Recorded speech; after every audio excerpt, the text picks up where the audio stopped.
Hey everyone, welcome to a very early stream here at Nintendo Prime. Today, we will be live reacting to Nintendo's Indie World on April 17th, 2024. Let's go ahead and have a lot of fun welcoming in your host by dropping your favorite emojis as we say hello or good morning to Nintendo Prime.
Let's go ahead and get some lo-fi going in the background here while we would literally sit here and wait for the Indie World to begin. It begins at the top of the hour. We are roughly 51 minutes away. I have everything all set up here. You can see it right here. Ba-bam, ba-boom, ba-boom. We are all ready to go. Watching this countdown here. 50 minutes to go. Going to be pretty good stuff here. All right. So hopefully you're looking forward to the Indie World. Obviously, there's a lot going on just in terms of expectations for this Indie World. People are expecting this to be a pretty damn good Indie World. There's just a lot of expectations. Obviously, beginning with the expectation of Hollow Knight Silksong.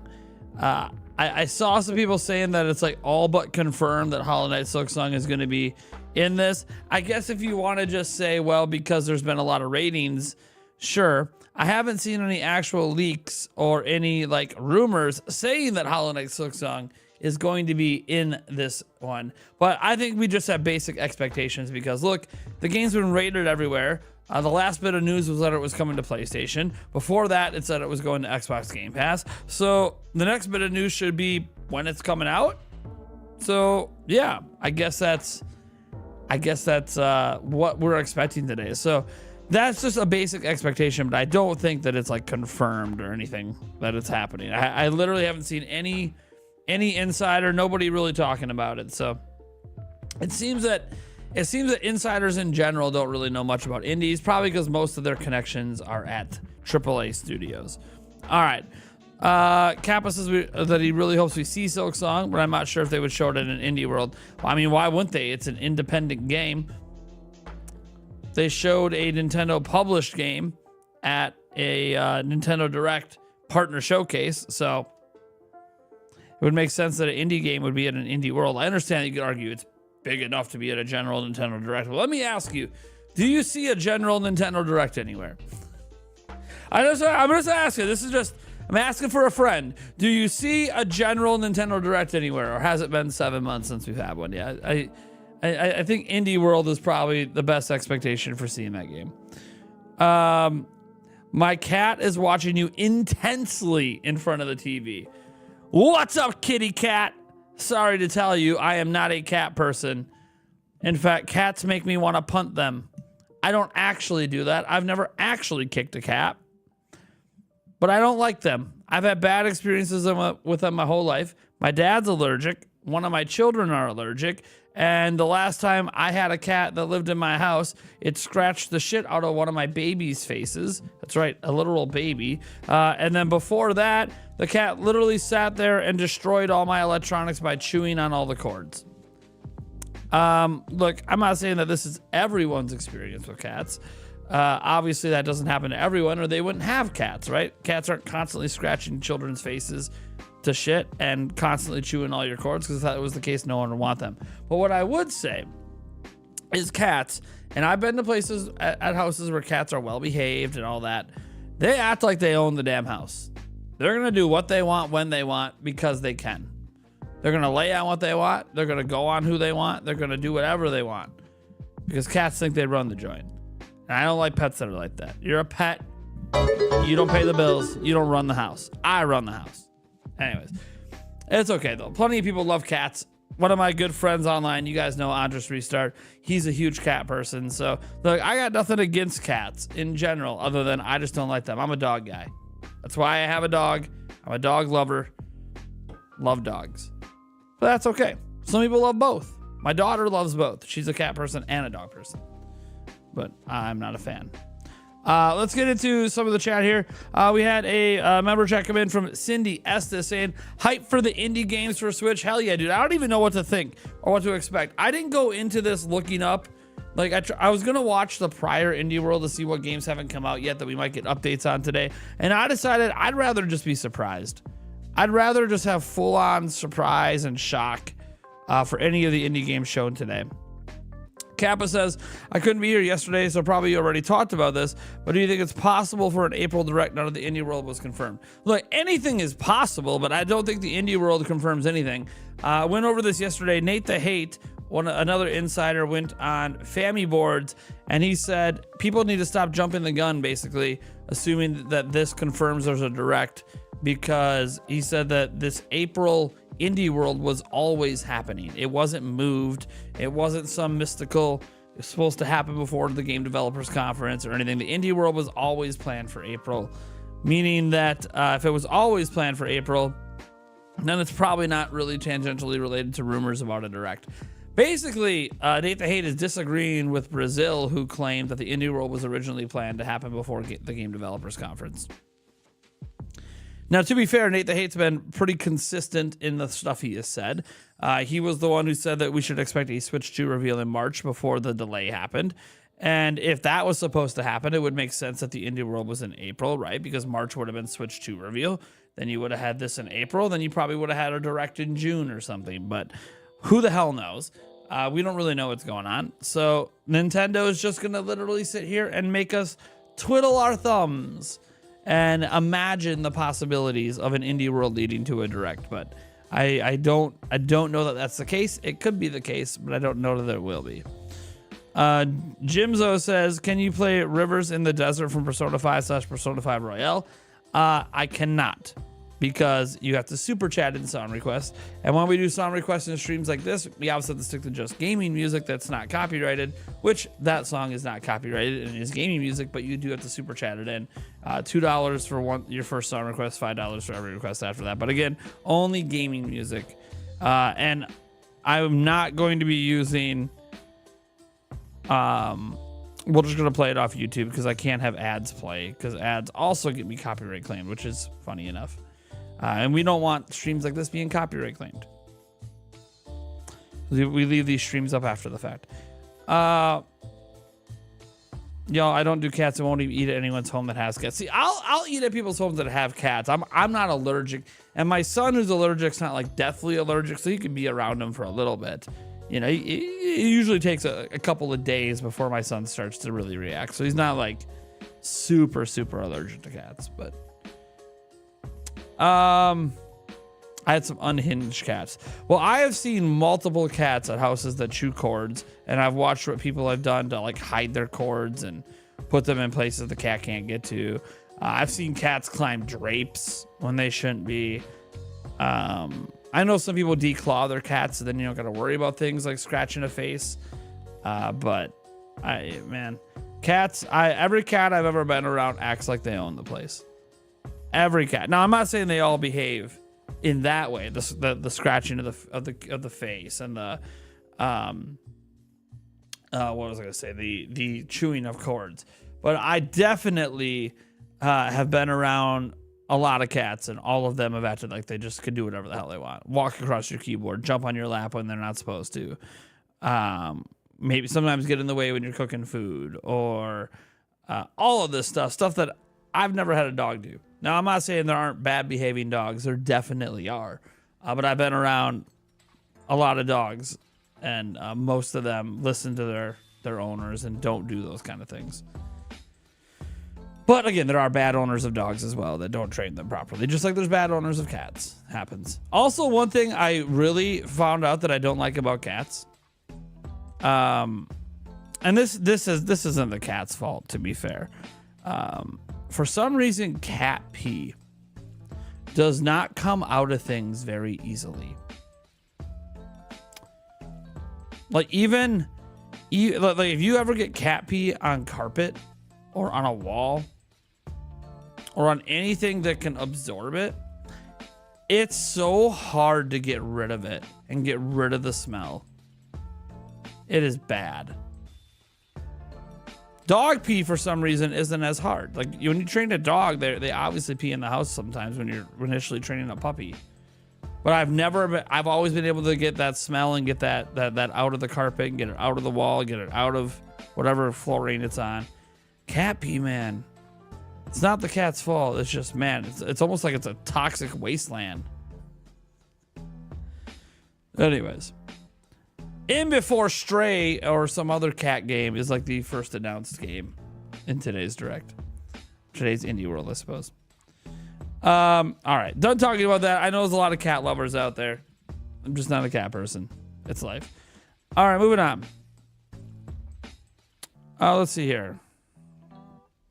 At least you don't have goats. The amount of times I've been kneecapped by a baby goat. Yeah, I wouldn't want to raise goats either. But I don't mind visiting goats. But I definitely wouldn't want to raise goats.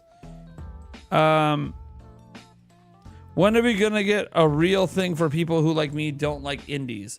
Well, for starters, JT Gamer, I'm really sorry that you don't like independent games. I think that people who say that are people who haven't given independent games a fair shot. And I'm not talking about like going to play your Dead Cells and Celeste and stuff like that. Did you know things like Hellblade were originally an independent game? Literally, Hellblade was an indie game. Yeah, there are indie games I guarantee that you would enjoy. Like, guarantee there are indie games you would enjoy.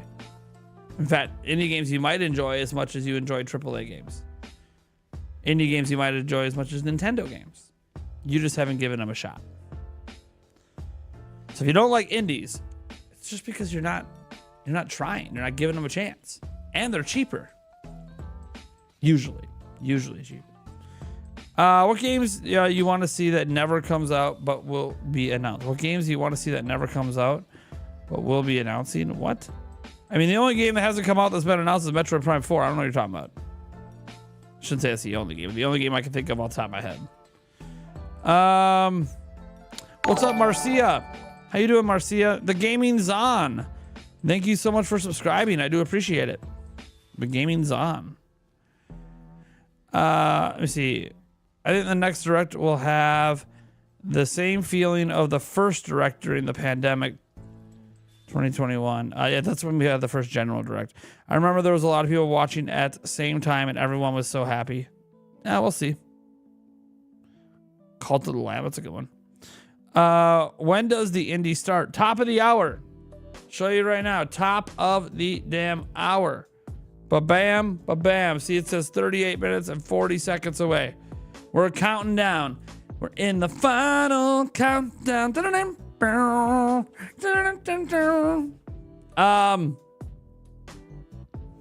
Let's see here. Gaming Pool 101 says, so Nintendo Prime, are we sure it is an indie world for Nintendo Switch?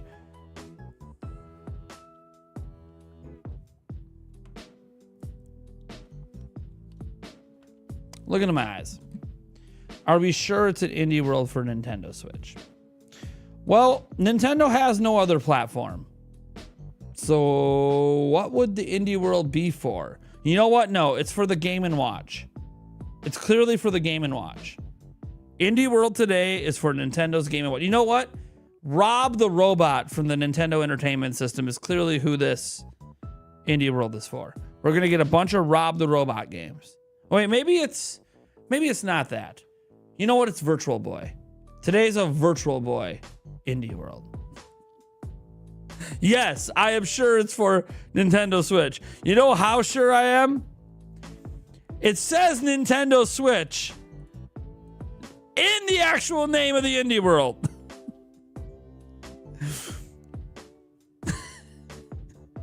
A new Indie World Showcase is airing today.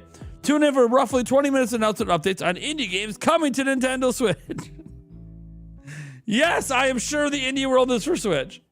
Nintendo's doubling letting you know it's for Switch. It's also the only platform Nintendo has at the moment. Yes, it's for Switch. Sorry, I just couldn't believe that wasn't even a question asked. Give us a percentage chance for Hollow Knight. 75%. Pre-played 1, 2, 3, 75%. Watch it not happen. Hey, there's still 25%. I'm giving myself an out. What are you really sure? I mean, I don't know. Nintendo could be lying to us. And again, then the indie world today must be for Virtual Boy. I understand. It happens. You know what? No, Nintendo's hosting an indie world for PlayStation 5. That's what it is. This is a PlayStation 5 indie world ran by Nintendo.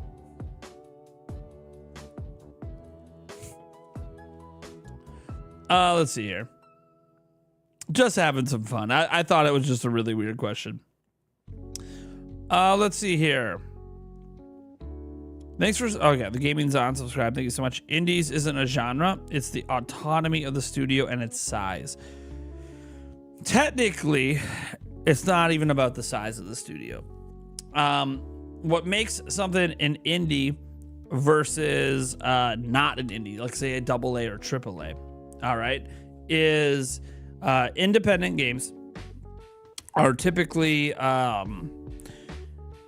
either self-published or have to go through a bigger publisher to get published because they can't afford it, and the budgets aren't super big. Once you exceed a certain budget level, it becomes a AA, and then obviously there's the AAA budget. Believe it or not, AA and AAA are supposed to be based on budgets. They're not really supposed to be based on quality. That's why indie games can end up being better than some AAA games with those big budgets. So as long as it's not a game made by a massive company, like Nintendo can have a smaller internal team make a game, but that still wouldn't be an indie game because Nintendo is a massive multi-billion-dollar company. So if the studio isn't like $1 billion studio, you know, and self-publishes their own games, or it has to go through a big publisher, I'll give you an example. There was a time that Platinum Games was considered an independent studio. They are not considered an indie studio, even though they are technically independent now, because the budgets for the games are reaching AA and AAA level. So because of that, they're no longer considered indie with their games because of the budgets. But there was a time that Platinum Games could have been considered an indie studio. So yeah, it's not really about how many staff you have. You could have 100 staff. If they're all working for pennies on the dollar, it doesn't really matter. It's all about the budget. Like I said, the original Hellblade was made with like a group of like 20 people or whatever, and they had like a shoestring budget. Still an indie game. So, now Hellblade 2 is no longer one because they've been given the big budget by Microsoft. So, and now they're owned by Microsoft. It's hard to argue any company owned by Microsoft is now indie when they're owned by $1 trillion company. Went from billions to trillions with that one. Anyways, it gets kind of weird because people assume certain types of games are the only, you know, make it indie. Like that's why a lot of people thought Dave the Diver was an indie game, but then when you dig into Dave the Diver, they're definitely not an indie game. The company that owns that studio is massive. They are not an indie game just because they made a game that looks like an indie game. You know what I mean? That's why people were really mad that was being considered for best indie game because at the Game Awards, because it's definitely not an indie game. Not when you're owned by and being published by who they're be owned and published by. Again, it's like calling Kirby an indie game. It's not. All right, Days of Old is here. He says, "Good morning, man. Do you feel the hype this morning?" I slept like shit because my cat wouldn't shut the Whoa, no bad voice. Let me get back to that. My cat won't shut the up. Anyway, here we are. I was just complaining about cats, but I'm just not a cat lover. Hey, you're the one that has the cat, chose to have the cat, so I don't want to hear complaints. It's like me complaining that my dog acts up, which he pretty much never does. He hasn't since I trained him when he was a puppy, but still. Yo, just recorrect my question for Nintendo Switch 1. Is this the last one? The last one of what? The last indie world? I wouldn't put bets that this is the last indie world for Switch. Yeah, the Switch is like probably the only platform for Nintendo in 2024. Like, I don't think Switch 2 is coming out this year. I would venture to guess there could be 2 more indie worlds. Heck, we can get another indie world for Switch in 2025. Indie games are going to keep coming out for Switch for years. So I do not think this is the last indie world. No.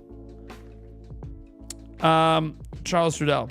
Of course not. It's only PC games that Nintendo decides to market for Valve's sake. Yeah. Today is officially a Steam Deck indie world, everyone. You think Silksong was too early announced when it was first revealed? I mean, in hindsight, it's easy to say that. I also think the pandemic caused some delays. So, yeah. I talked about the Dave the Diver. Was technically not an indie game, even though it looked like an indie game. Prince of Persia. So Prince of Persia is an interesting use case. Prince of Persia: The Lost Crown is not indie. It is literally made by a main studio at Ubisoft. So Prince of Persia: The Lost Crown is literally made by one of Ubisoft's best studios, and Ubisoft is a billion-dollar corporation and published the game themselves. So Prince of Persia is not, The Lost Crown is not an indie game. Now, the interesting part about it is this next Prince of Persia game, the Rogue Prince of Persia, is being made by an indie studio. Chances are they were not given some AAA budget to make that game, or even a AA budget to make that game. They were probably given enough of a budget to hire that indie studio to make it, but they probably weren't given a AA level budget to make the Rogue Prince of Persia. So you could argue the Rogue Prince of Persia is an indie developed game. So you can call it an indie game if you like, even though Ubisoft is publishing and owns the rights to it. So that's one where you got to almost look at a game by game basis. I would like this to Cadence of Hyrule is clearly an independent developed game. It's clearly an indie game that is using the Zelda property, right? So I would kind of look at it in terms of that. So the Rogue Prince of Persia would probably be considered an indie game, but the Lost Crown would not be. Because the Lost Crown's made by an internal studio at a multi-billion-dollar company.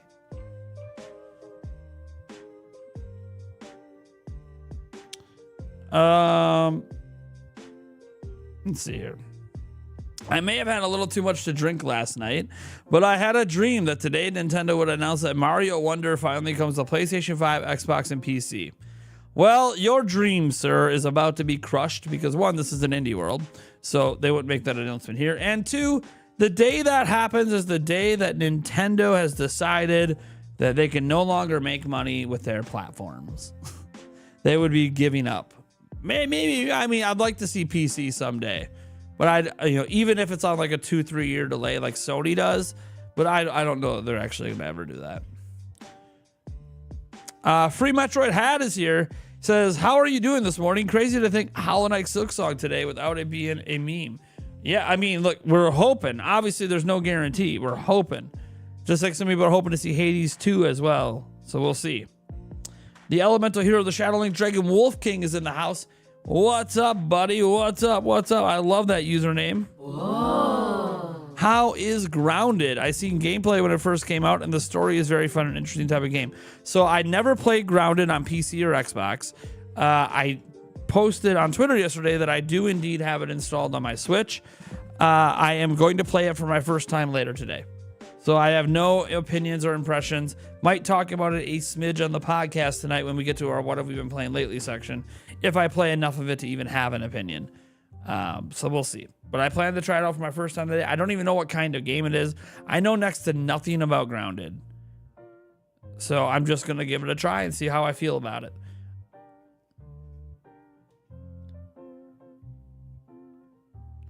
Let's see here. See, you're still trying to platinum Hollow Knight? Nice. Yeah, I never did that. Plus, I played it on Switch where, you know, there's not really achievements anyways. But Grounded's all right. Yeah. I mean, I don't even know what kind of game it is. I just know that it was one of those games from Xbox coming over. So, we're giving it a try. See what happens. Maybe it sucks. I have no idea.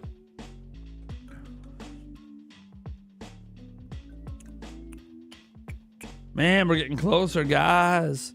We're getting closer. Less than 27 minutes to go. Officially, according to... well, technically, the Indie World is live right now. The countdown is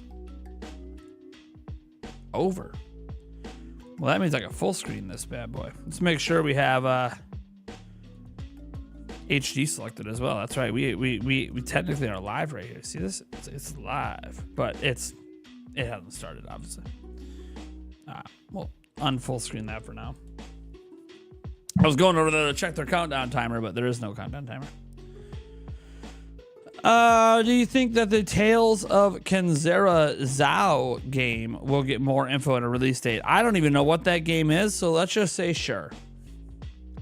How hyped am I to see Rift today? I don't know what Rift is. So I would say my hype is at 0 for a game that I don't really remember. Maybe I do know what it is. Is that the MMO? I've heard of like an MMO. I just Googled it quick and I'm like, oh yeah, I've heard of this MMO that's called Rift. Could there be any Xbox exclusive indie games coming to Switch today? Could be wrong, just a thought. Well, let's see.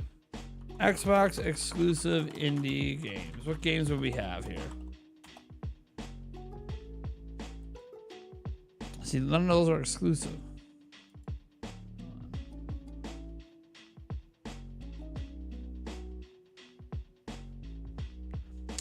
Valheim?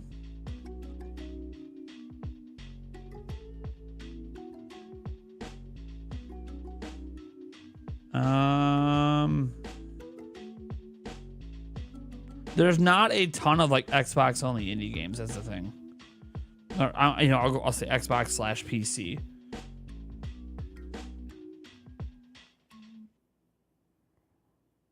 I mean, I don't really. Yeah, I was trying to figure out like what ones are Xbox or PC, Xbox / PC. So on Xbox and PC, and I'm not seeing it. There's tons of PC exclusive indie games. And getting into a list like that is like impossible because there's so many. But I don't even know of any current Xbox, indie games that Xbox has, but other platforms don't. Hope Silk Song gets announced. I mean, it's already announced. What we're hoping for is release date information. Do you want to do an audio test on the YouTube side of streaming? Why would I need to do an audio test? I'm good. I'm way good for audio. Rift is the Elsewhere to Necrodancer and the only indie studio Zelda game. What? Huh? One, it's definitely not the only indie studio Zelda game. I can tell you that. There are plenty of other indie games that mimic Zelda.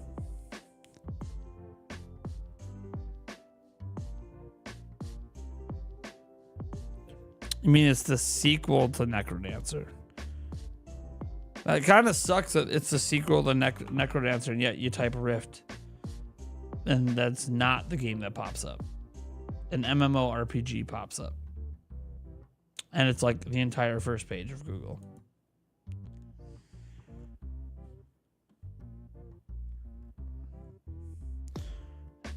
Slime Rancher? Oh yeah, I forgot about Slime Rancher. Wasn't that announced at some point for Switch or not? Or maybe that wasn't. Maybe that was a different showcase I was watching that had Slime Rancher in it.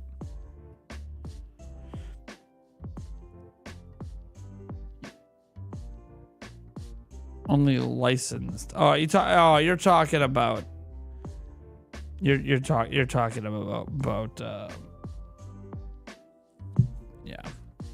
The thing about that, Corey, is Rift is not a sequel to that. It's a sequel to Crypt of the Necrodancer, not Cadence of Hyrule. Anyways, I know you're a big fan of that studio and game. Remember YouTube playables? Oh my gosh. Let's not talk about YouTube playables ever again. I never want to hear the term YouTube playables in the chat on a Nintendo channel ever again. Let's go ahead and talk about Baldur's Gate 3 or something instead. Or anything on PlayStation, Xbox, or Nintendo. Even PC. I never want to... Dude, talk about YouTube playables to me is like talking about Facebook gaming. Remember when like Facebook, you had to go on there to play like, I don't know, knockoff farming sim games? I'm good. I never want to talk about YouTube playables again. You're ready for the farming games.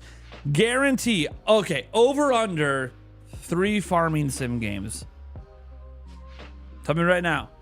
Over under 3 farming sim games today. Let me know.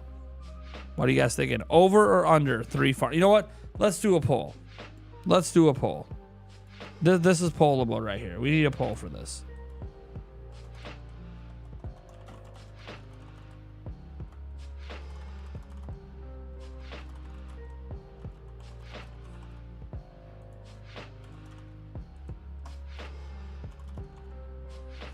All right.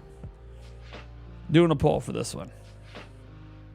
Over or under 3 farming sim games shown today. So far, one. Oh, there we go. I was gonna say, someone's got to take the under.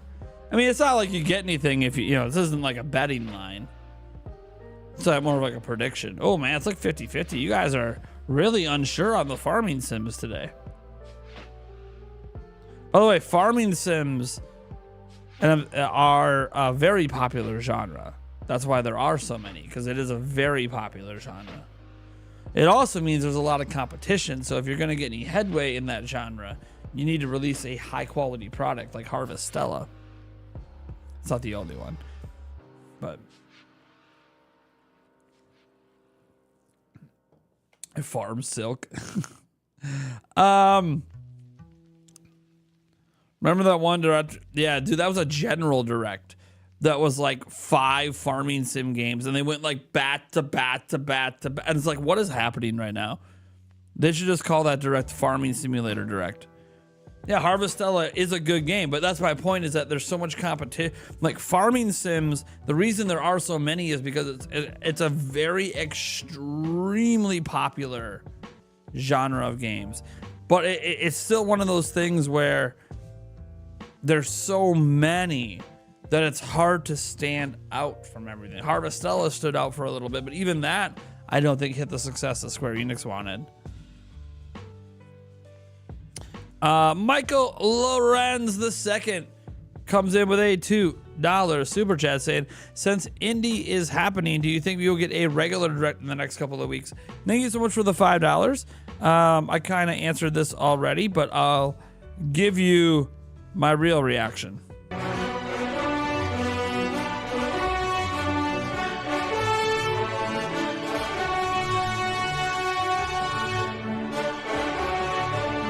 I'm kidding.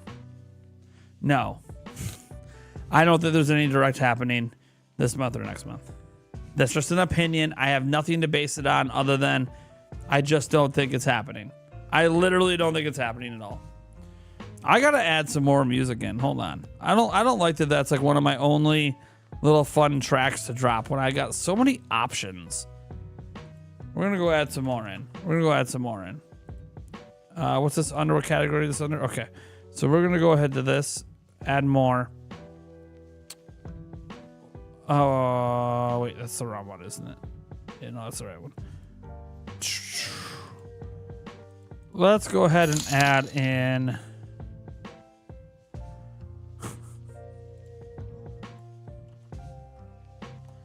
Sorry. I'm not going to tell you what these are until I play them. If I play them. I got some cool ones I'm adding in right now.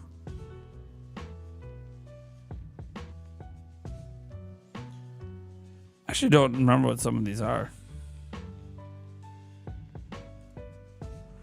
That is definitely not what I was hoping it would be. What's that one? I like that one. We're going to leave that one on. I like that one. That one's a good one.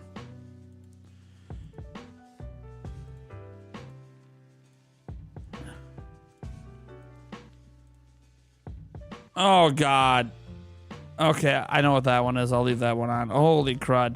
There are some really funny ones here that I'm adding in that are just kind of dumb, but also funny. Sure. I don't know what that one is. That one I actually don't know. I just added a bunch of ones that I don't know. Mango Tango Game says, I'm hoping for a 3D platformer.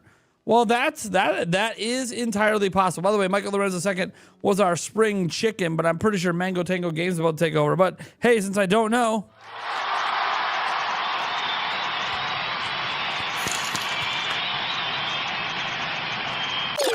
all right. Mango Tango Games did take over at 12:46.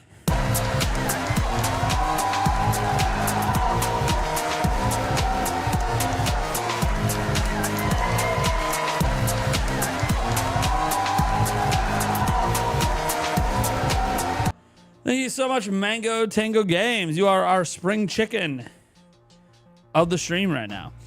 All right. Bucks ain't making it out of the East without Giannis. Dame is the man, but GG's, fellas. Well, I mean, one, Giannis is not out for the playoffs, so I don't know what you're talking about. They don't have to make it out of the East without Giannis. You know that he might actually still play in game 1 of the first round, right? People are really reading way too much into like what Adam Scheffler and others are saying about that situation. They're literally repeating stuff we already knew about on Sunday. There's no new updates on Giannis. He's officially listed as doubtful, not out. So, probably won't play game 1. But he's not out for the playoffs. Let's see here. Some very good indie games on sale now. I don't know that Nintendo will put down Dragon Ball Z as indie. Who knew?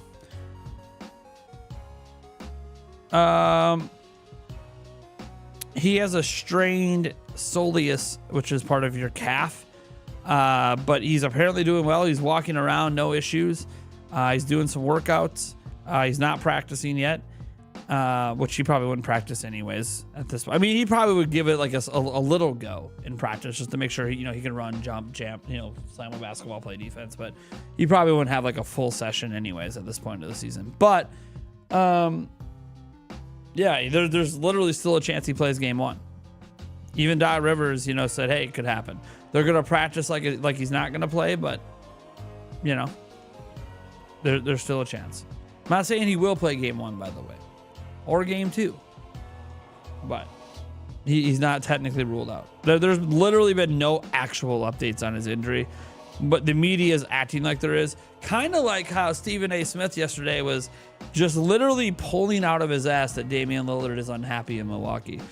But people ran with that headline like he had inside information when he said it was his opinion that Damian Lillard isn't happy in Milwaukee. We got to remember about Stephen A. Smith is he's been shit talking Milwaukee for years. He hates Milwaukee.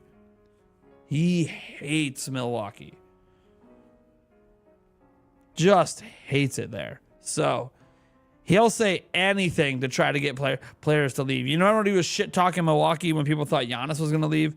It's all, dude, Stephen A. Smith doesn't know jack shit about what's going on with the Bucks, and he's got no connections with Damian Lillard. But he said so himself that he doesn't know anyone in Damian Lillard's camp. Okay, he has no idea if Dame is happy or not in Milwaukee. What he does know is obviously what Dame has made quite public, that he misses his kids and all of that. But that would be the case no matter what team he played for, because of the divorce with his wife and his wife having full custody. So that's right, his wife got full custody of the kids. So Dame, you know, it doesn't matter where Dame plays, that's going to be a problem.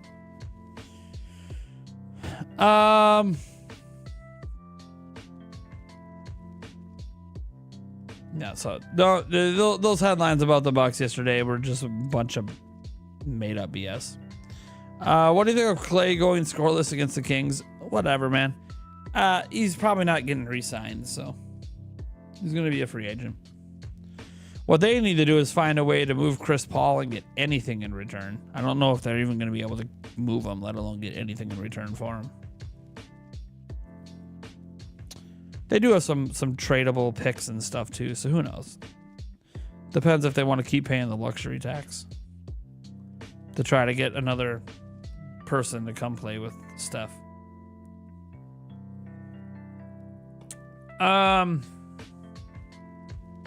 What's the difference between a partner showcase and an indie showcase? Please explain it to me like you're 10 years old. All right, daughter. Here's the difference. A partner showcase will often involve games that are much larger in scale. Let's say things like a Fortnite, right? You know what Fortnite is. It would be a bigger game like a Fortnite or a Call of Duty or something to that affair, right?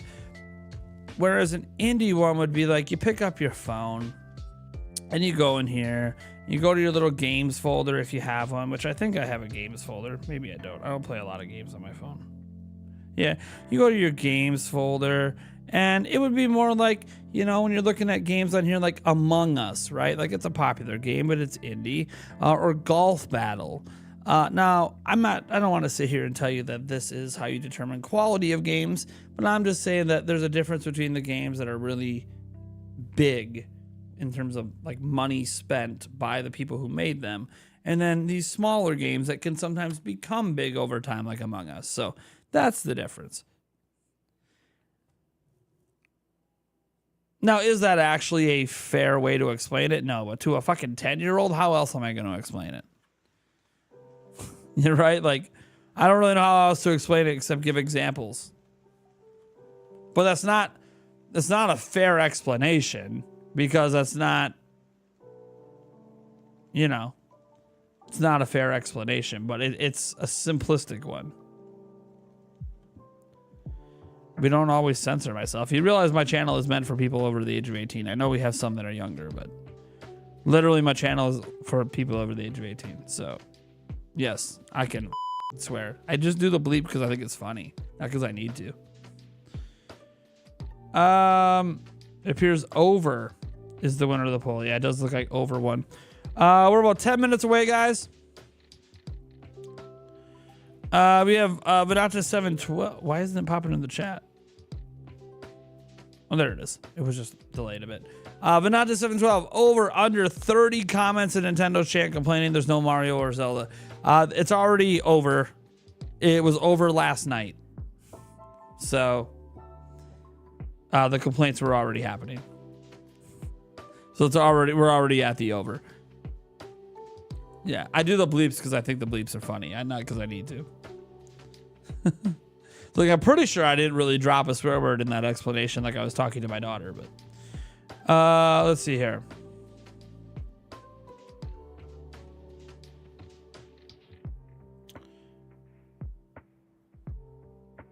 We could technically see Genshin Impact today. That is a possibility. It was announced for Switch and they keep saying it's going. Okay, reset to 300.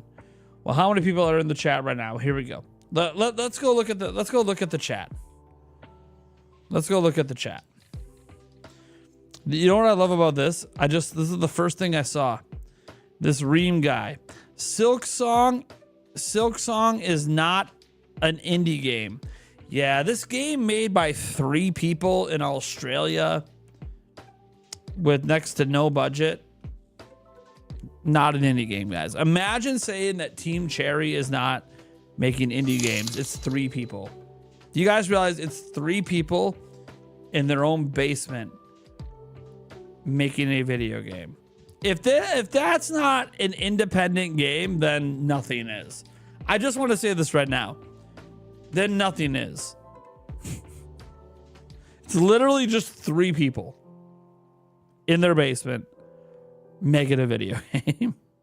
No, I don't know if it gets more independent than that.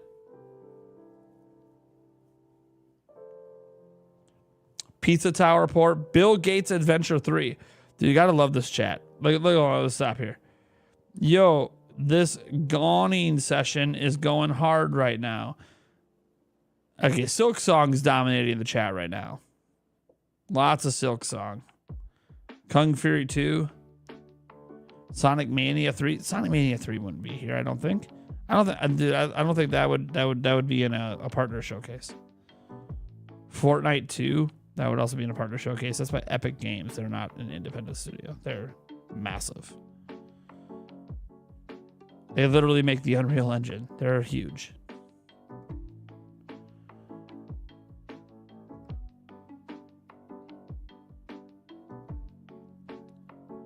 Nintendo Land 2. There you go. So wait, there you go. There you go. Hey, I was looking for a Mario or Zelda comment. We found one. Because he said over under 300. Well, I found one. We found one Mario expectation. Haven't seen Zelda yet. Tamagotchi Life. Again, is also not indie, but Final Fantasy 2. Oh, geez, guys. What are these expectations? Metroid Prime 4 mentioned. Dude, what is going on? People are just... Okay, I can't handle this anymore. I can't handle the public I just can't do it. Dude, what are those expectations right now? What are those expectations? Metroid Prime 4, 3D Mario, and Fortnite 2? What? What are people just... Dude, I want to know what medicine they're on. I want to know what pipe they smoked out of, because I might need a little bit to have that sort of hopium and an indie world. To have that level... You know what? Yeah, Switch 2. Might as well just say Switch 2 is being revealed in the indie world today. Like, what are you smoking to have that cross your mind? You see Indie World, Nintendo Switch, 3D Mario, Metroid Prime 4, Fortnite 2, Switch 2. The thing is, I'd like to say that people are trolling, but enough people say it that I don't really know. Like, this is probably a troll. Bubsy 3D, that's probably a troll. That's a common troll. Dude, people saying Persona 6. Oh, God. Epic Mickey, which, again, they showed that in the last thing. That was in the partner showcase. It's clearly not going to be in an indie.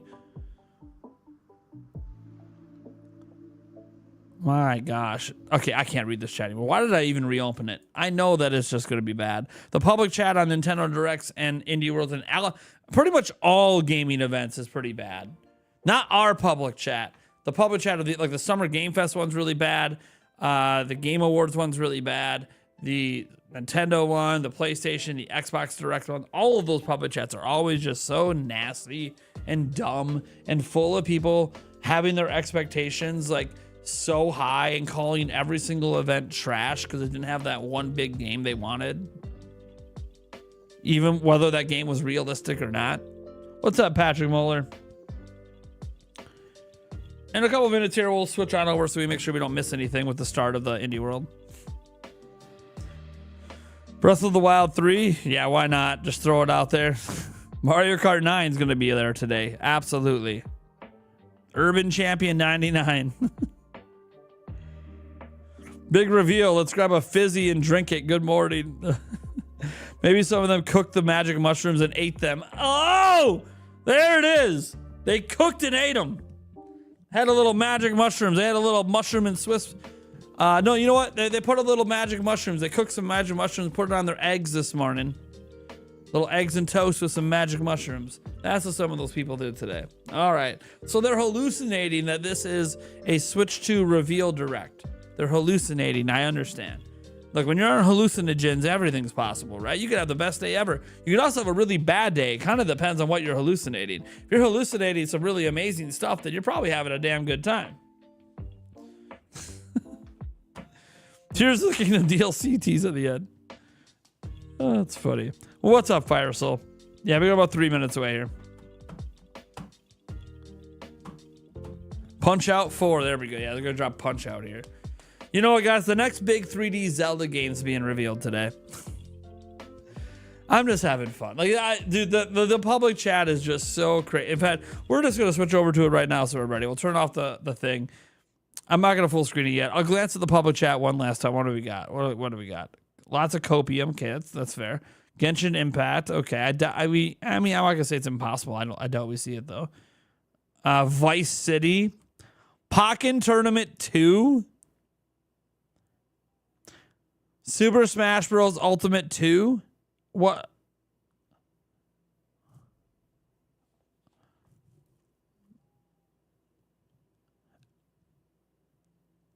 Switch 2. There it is. Someone, and you know, I like the name YouTube channel said Switch 2. YouTube channel. What a username. YouTube channel said Switch 2. Love these expectations. Oh, man. Mario Kart 8 Deluxe. You forgot Mario Kart 8 Deluxe DX Ultimate New Edition. Maybe it's new Mario Kart 8 Deluxe. Yeah, but new at the beginning, right? It's always good to have high expectations or none.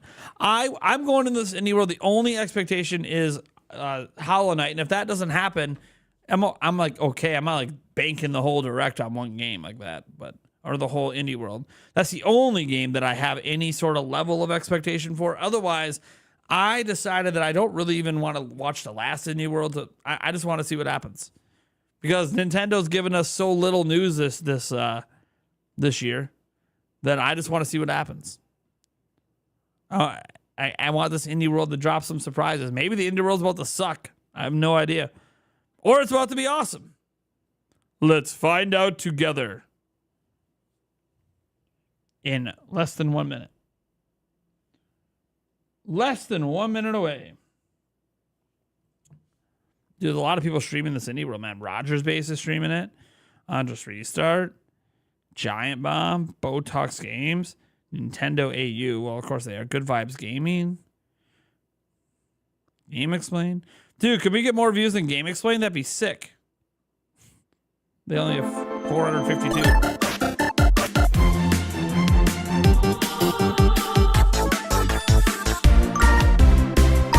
Here we go! Hello, everyone, and welcome to Indie World.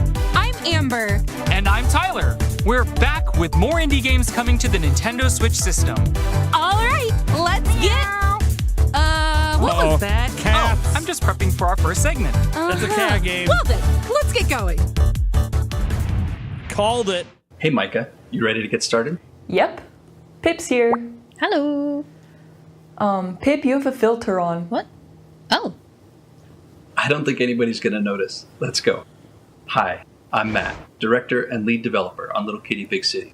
I'm Micah, the animator. And I'm Pip, the narrative designer.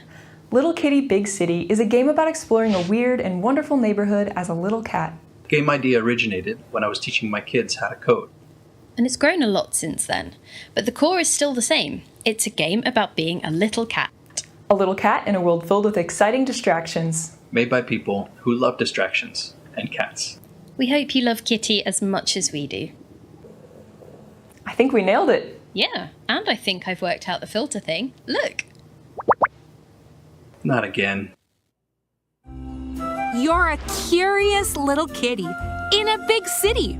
You were taking a nap in your favorite spot, but you fell and now you're lost. Talk about a near catastrophe. In this adorable adventure, you'll navigate a vibrant city to find your way home. And there's plenty to do along the way. Like... Check your to-do list. Some of the city's animals have found themselves in hairy situations, and you can lend a helping hand. Paw. Maybe one of them wants something shiny. Another might be stuck in a pipe. There are also cat achievements to complete. Get petted by humans, knock things over, you know, normal cat stuff. Oh, we didn't mention kitty customization. Collect and wear over 40 pretty nifty hats, like a ladybug, a shark, and even a bunny. You can also perform emotes whenever you want. Oh, that's a big stretch. It's a great way to look cute while stirring up some mischief. I just Get want to ready say, to dig your claws in when Little Kitty Big I City literally pounces called- onto Nintendo I Switch May called 9th. it. We're gonna start with a cat Pre-orders game. begin later today on Nintendo Come on, chat. eShop. Give me credit. Did I not say they're gonna start with a cat game? I literally called it earlier. You ever get that feeling? Like you're meant for something more? That's been kind of my deal since forever. But now, something's changed. There's something powerful inside me, ready to break out and fly. What is this? Kotek needs to be stopped. And I'm the one who can do It's it. also kind of sad that Atari is now an indie. Probably. Yars Rising. Hey there! There we Amy go. Kimura here, Gameplay. aka Yar. If you want to use my handle, which you totally should, join me on a high-stakes sci-fi action-adventure in Yars Rising, the newest game from WayForward and Atari. What started as your typical hacker-for-hire gig spirals into a weird intergalactic conspiracy involving mega-conglomerate Kotek. Help me run, So this is jump, like hack, a and blast my way into unlocking the mysteries of this corporate Metroidvania empire or in Mega Man Yars Rising. kinda game? Launching on the Nintendo Switch system later this year. Sorry, I meant here. I mean, that doesn't look too bad. Looks all right. I liked it better A than the first journey game. of self-discovery awaits in this exploration-based adventure. Take on the Personality role of testing. an android, the creation of a doctor who has since passed away. Every action you take and decision you make during your journey reveals a little more about who you are. And there are no right or wrong choices. Travel to places from your memories, interact with other characters, and gradually piece together the future the doctor envisioned for you. At the end of your journey, your personality type will be revealed. With 23 personality types to discover, you can make different choices in each playthrough and see where they lead you. Will you end up as a proactive leader? What about a wise sage? Or even a strong-willed samurai? And if you're curious about the personality types of other players, you can share your results with each other and compare your choices.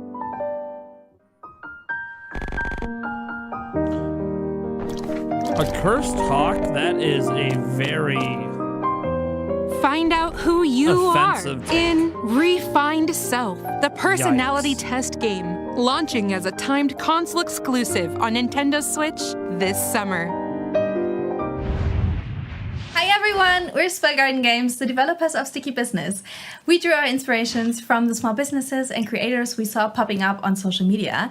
It's been so inspiring to see all those fantastic artists create cute stickers, assemble beautiful packages, and learn about their customers' wholesome stories. So, What's up, doggo? we wanted to make a game where you can experience exactly that for yourself. Come on, doggo. It was supposed to be just a short project, just a Hell few yeah, weeks, doggo. but then so many people liked the concept that we kept working on it. We're excited for you to play on Nintendo Switch. I'm glad we're sticking around for the cozy sim, Sticky Business. You've got a sticker shop to run, so let your imagination run wild as you create Stickers, huh? stickers and ship them off to customers.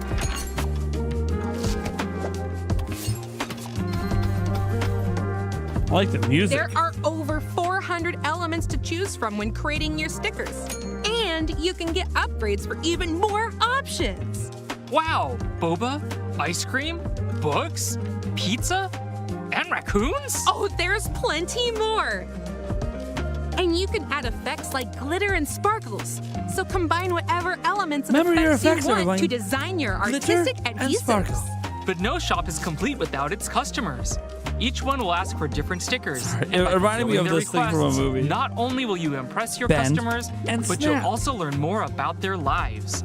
From a music teacher striving to motivate her students, to a dad who It's wants just to the cheer rhythm up in his which they said the grieving words child. reminded me of Bend and Each Snap. customer has a heartfelt story to share. Plus, the Plan With Me paid DLC adds 10 more customer stories and over Andy Orton, 100 this is sticker garbage. elements. It's an indie world. I don't know what kind of people, what kind of games people expect in an indie world. Get ready to build the cutest shop ever. In Sticky Business, both the You should game have and your DLC expectations launch as set timed properly. console exclusives on Nintendo Switch later today. A bundle of the game and DLC will also be available later today. Later today, there you go. If you're looking for explosive, calming, or mysterious journeys, we've got you covered with this trio of upcoming indie games. Check them out. That does it!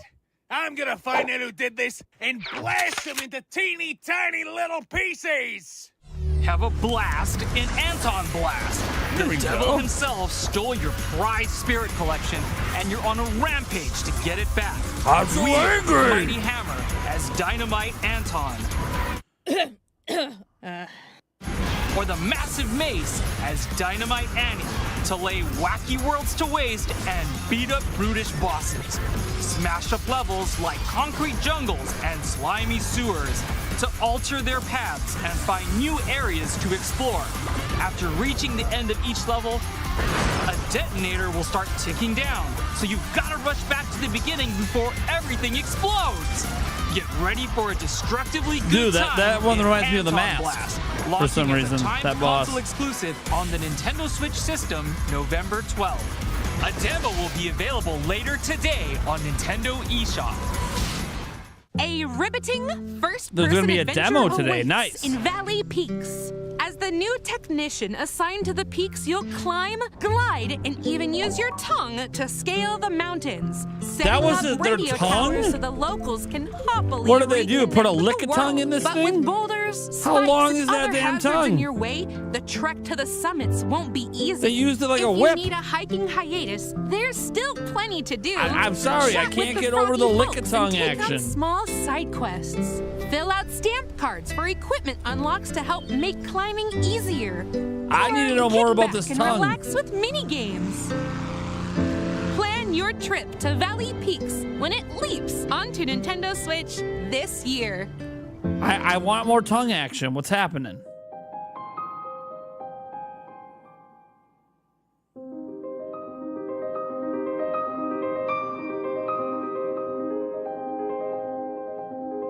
Oh, it's like one of those puzzle-solving mystery games.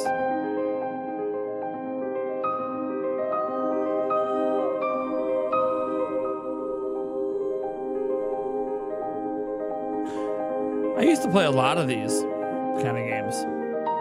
They really get your brain thinking.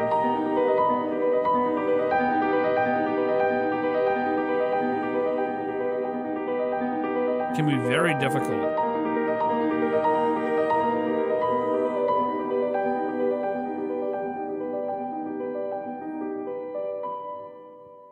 The laser eyes, May 16th. Okay. Hi, I am Elder Pinto, the creator of Europa. 6 years or Hey, so ago, Europa. I started working on the game in I my remember spare this game. time, and since then, it blossomed with the help of an amazing collective of friends, all bringing their piece of magic. It all started with the idea of using watercolor art style to evoke peaceful and zen vibes. I wanted it to be a meditative experience and to tell a beautiful story through gameplay that's able to put the player in a state of flow. I really hope you enjoy the world that we are creating here, and I cannot wait to show it to you. Thank you so much. Yeah. I've heard of this game. Some say that humans brought life to Europa. If you ask me, all we did was unlock the life that was sleeping within. Europa is unbelievable, but it's not finished. We're trying to build something better than what we left behind. That will take time. That is why I'm sending you ahead.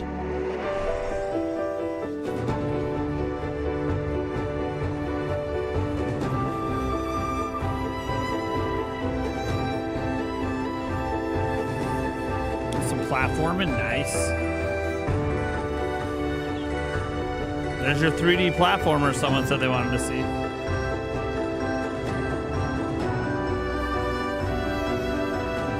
If anyone can decide about tomorrow, it's you. Whatever you turn out to be, whoever you choose to be. Yeah, this looks really good. It's your world now, Z. It's your future. I'm very curious what the story is. It seems like it's going to be pretty story-driven. Demo! Hey, I might actually try that demo today. Order up Heck some yeah. pizza because the Teenage Mutant Ninja Turtles are back on Nintendo Switch. In their very first radical roguelike adventure, Leonardo, Raphael, Donatello, and Michelangelo must travel through reality-bending portals to rescue their kidnapped master, Splinter. With each run, you'll fend off the totally bogus Foot Clan while enhancing your abilities with power-ups. But no two runs are the same. Upgrade your turtle powers to grow stronger and shred through the story. The 4 turtles each have their signature weapons and awesome abilities. For example, Donnie's attacks have more range, but Raph has a higher chance of dealing critical damage. After clearing each room, you get to choose from a variety of turtle powers to customize your moveset and create devastating combos.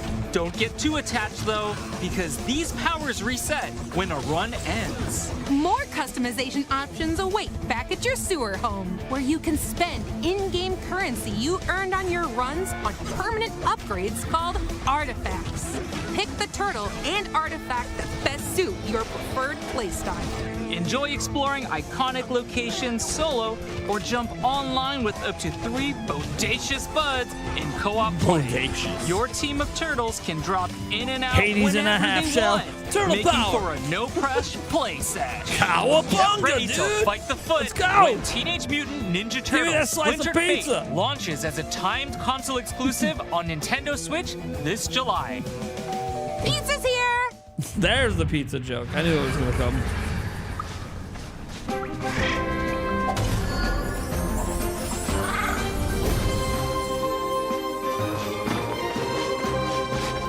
More cat games.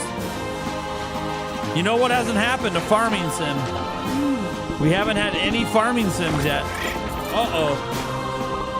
Whoever took the under might have been correct.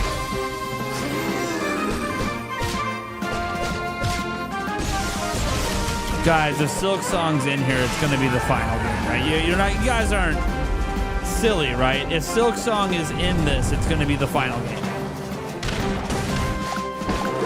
If it's in it. We'll see.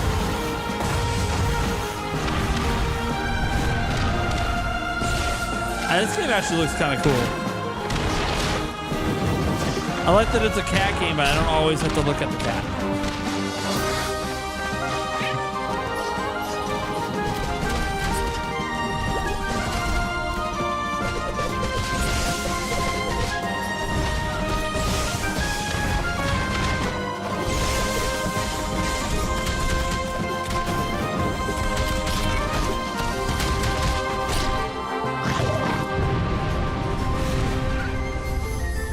Quest 3. Cool. I never played 1 or 2, so. สวัสดี from Phuket ครับ I'm Jay, the Lucas Studio Art Director, and this is my amazing wife and artist, Ying. Hi there. We are part of the creative team behind Stitch, a puzzle game about handmade embroidery. It is such a blast for us to merge our shared passion for art and craft like the into Mario our game, TV thing in the as background. we design a pattern called Pretty Hook. cool. Together, we have designed over 180 hoops for Nintendo Switch version, and there are so many more to come after the game has launched. Our patterns are a fusion of personal experience and the community's idea. The penguin mascot is a gamified avatar of our producer Tanin. Some content category, like mystical creature, for example, originated from our players. We hope you will enjoy the game and have Where is my super suit? สวัสดีครับ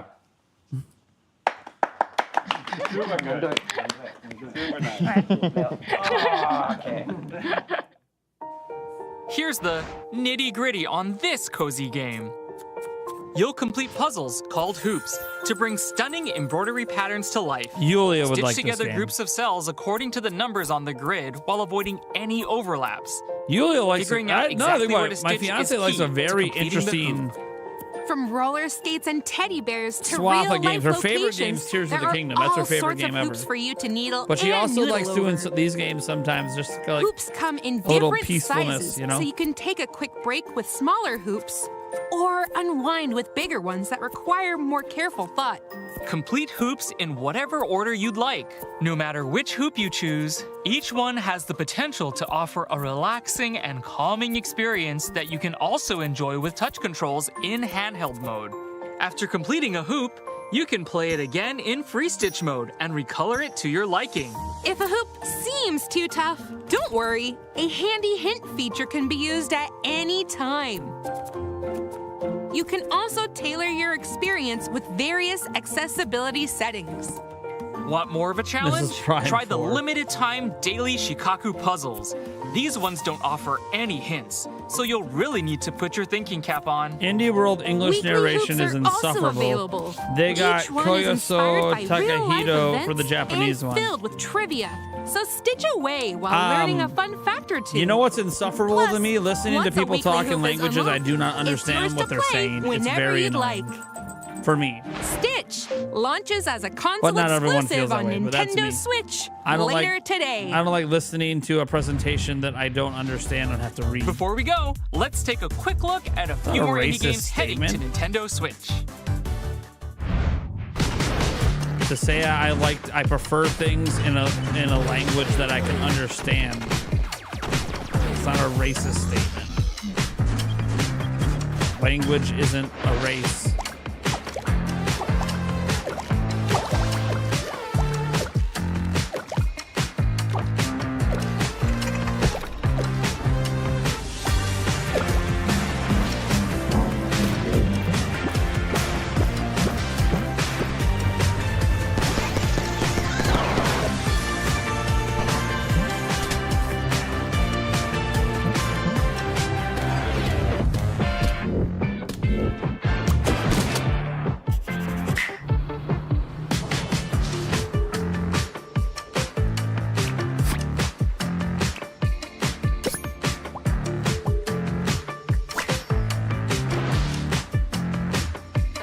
Ah, another Crab's Treasure, baby.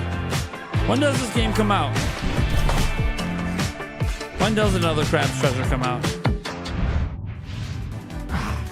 We've got time Or is it already for one out? last announcement That was one I wanted to check before we out. run out of steam. When does another Take Crab's a Treasure? look. April 25th? Ah, might be grabbing that one. Another Crab's Treasure. Looks so good. Get ready to sail the spectacular seas SteamWorld in this Heist II, hey! long-awaited SteamWorld sequel. Didn't see this coming. The waters of the world have turned deadly, corroding the metal limbs and mechanical hearts of its robotic denizens. Now, it's up to you to explore the Great Sea and discover why this once essential resource has become a nautical nightmare. Guide your ragtag crew of Steambots in tactical, turn-based shootouts in a brand new adventure. Point, shoot, and let those bullets bounce. This time around, you can explore the world map and engage in real-time naval combat. Equip your submarine with a variety of weapons and items, then line up your shot to blast baddies.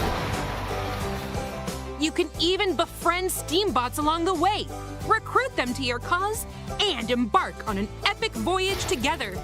As you get to know more bots, you'll learn how your actions impact their lives. Plus, with the new job system and in-depth character customization, along with over 150 weapons, utility items, and ship equipment pieces, you can strategically craft your crew to best fit the mission at hand. Your Steambots' jobs and abilities depend on their equipped weapons and levels. Okay. Each different crewmate also has unique abilities that can be unlocked. Of course, you can also steal and wear your enemies' hats. So many hats!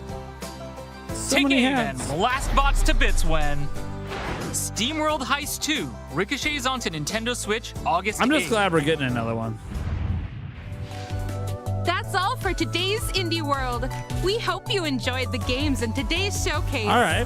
A big thank you, as always, to our indie community and partners Obviously for bringing no their Silk Song. experiences to the Nintendo Switch system. Follow our official Indie World account to stay up to date on the latest news I'd probably from Indie World. I'd probably give that Until Indie next World like time, a C. Happy gaming! You know, if we're talking about just grading that Indie World, I would say it's probably like a C. There was some interesting stuff in it. Things that I'm a little bit paying attention to. Like obviously some of you guys I saw in the chat were kind of excited for this cat game. I forgot what it was called, but not really my cup of tea. Nor is the personality test game. But there was, let's see, this one here, the Yars Rising. This one to me looked kind of interesting. I need to see a bit more gameplay for it because it looks like a bit more of a slower paced Metroid / style Mega Man game, like a slower paced one, but it seems a little bit fascinating. And then let's see here, that doggo one I didn't care that much about. See, this is that Metroid one.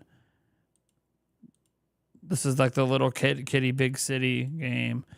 And then I didn't care so much about the sticker stuff. This game looked pretty interesting too. This Antonblast.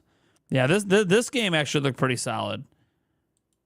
Might have to try that one out. Then we got to this one, which I was so focused on the tongue, I honestly don't remember much because the game didn't look that interesting to me.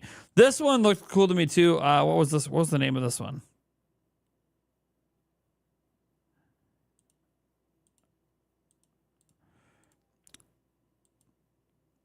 Well, not that one. Oh my gosh, this one, this like puzzle type game. I thought that looked kind of interesting. I'm about to check that out. And then, the Lorelei and the laser eye thing. And then we had this game, which looked just incredible. And there's a demo for it. Like, we'll mute here. There's a demo for this game coming out today, if not already out right now. This one I thought looked really good. I'm gonna have to check. Yeah, what was that, Europa or whatever it is? Yeah. So I might have to check this one out. One thing I noticed at the end, do you see something? This might be a Nintendo Switch exclusive game. Look at the end trailer. It says Switch and Nintendo eShop, and then it has the studios involved. It does not have PlayStation 5, Xbox, or PC. I'm just saying, this might be a Switch exclusive. Might be. Obviously, I gotta look it up. Or it comes with a PC, sure. Then we have the TMNT game, which I thought this looked solid enough. Cat Quest 3, I actually thought looked pretty good, even though, this game's not my kind of cup of tea. But I know people that are into those kind of games. And then obviously we had the SteamWorld Heist II. So I think that it's a solid C. Like there's nothing coming out of this indie world that I'm like, oh man, I need to go plop down my money and buy right now. But there is, a small amount, like 3 games or so that I'm gonna at least follow up on and pay attention to. And I'm gonna actually go download the demo of the Europa game. See if I end up liking it. There was no farm sims. So for some people, that should already bump your grade up at least half a grade. If you're not in the farm sims. But it was an indie world. I think one of the biggest things with indie worlds is, as disappointing as it is that Silk Song wasn't in there. And I think for Nintendo fans, we have to be a little bit concerned. We haven't seen Silk Song with a Nintendo mention since 2019. Yet we've seen mentions for PlayStation and Xbox. So there is like some concern that maybe they went away from Switch, but I doubt it. It's probably still going to be on Switch. But I just want to point out that I think that people's expectations for indie worlds are sometimes way up here when what we got in this indie world is pretty much what most indie worlds are. Like most indie worlds are just like this. They're not going to give you those big, giant, exciting games most of the time. They're tiny titles from small publishers or small game makers that, you know, you're either really into these little tiny, like a lot of cozy games. That's what the indie worlds typically are. So if your expectations are set correctly, then I don't think that anyone should be giving this like an F. I've seen people give it Fs. I've seen people give it, like, you know, D minuses. I've seen it now in multiple live stream chats that I'm checking out. I've seen it in my chat a couple times. If you're giving it those kind of ratings, it's because your expectations were out of whack in the first place. Like, indie worlds aren't Nintendo Directs. Okay? They are very small showcases for tiny little games. You might be into the games, you might not be into the games. Okay, are we getting a late April or early May Direct? I do not believe so, no. Thank you so much for the $2, though. It was definitely an F. I thought it was good. See, I definitely an F because we are starved for real games. Okay. What is a real game exactly? Those were all video games. So what the hell is a real game? It's a serious question. What the hell is a real game? And try to tell me how these are not video games. I'm really confused. That sounds like a very elitist statement. Anyways. Let me see. Found the Europa and Stitch game interesting. Cool. But for me, it was a C. Because my expectations for indie directs are extremely low. Because, you know, I don't play a lot of indie games. I play only, you know, a very small amount of them. And, you know, Hades 2, I didn't really expect to be here because they've been talking about nothing but the PC version right now. And then, you know, I was hoping Silksong would be in. Thought there was a good chance because of the ratings. Not in. And if Silksong was, based on what else was in this indie world, if Silksong was in here, Silksong would have felt like a AAA game compared to some of the stuff they showed. So I can understand why maybe it wasn't the right setting. But let's see here.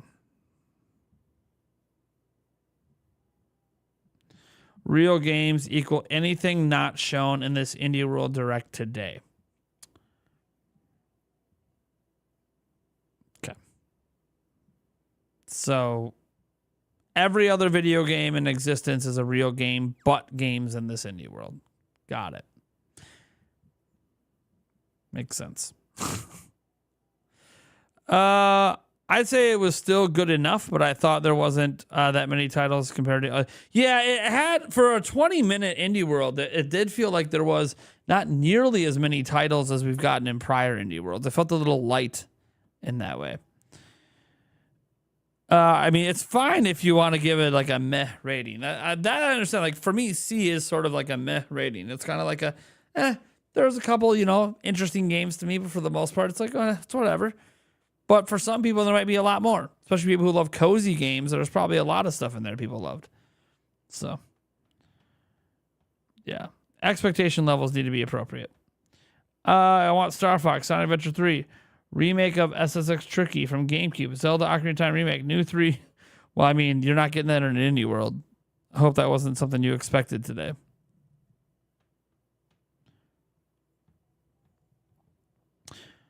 Okay, see, I see people saying, you know, that they're giving it a B. They actually found some games in here they thought it was B compared to other indie worlds. Yeah, I mean, look, indie worlds, we know what they are at this point. Like, we've had enough of them that our expectations should be set pretty well. They should be pretty low. And unless you are someone super hyped about cozy games, super hyped about very specific genres of indie games, like, it's one of those things that we know what indie worlds are. So none of them are really bad. They're just, it's whether or not the games that were in there are the kind of games you like or the kind of games you don't, you know? A lot of shovelware, though. Can we... Do you know what shovelware is? Do you know what shovelware actually is?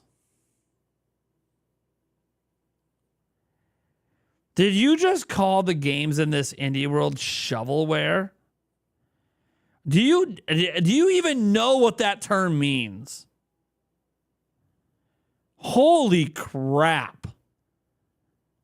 Yeah, I don't think you understand what shovelware is. That is not how shovelware works. Holy crud.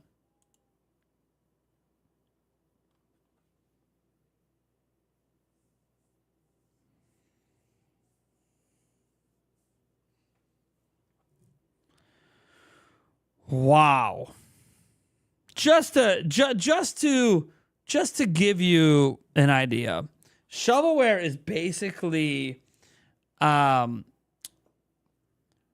games that are shat out in a high volume that are super shitty games made to be quick cash grabs.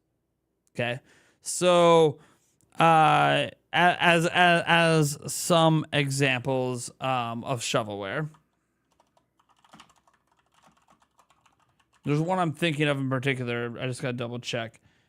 Asset flipping games on Steam and Switch. There are, by the way, shovelware games on Steam and Switch.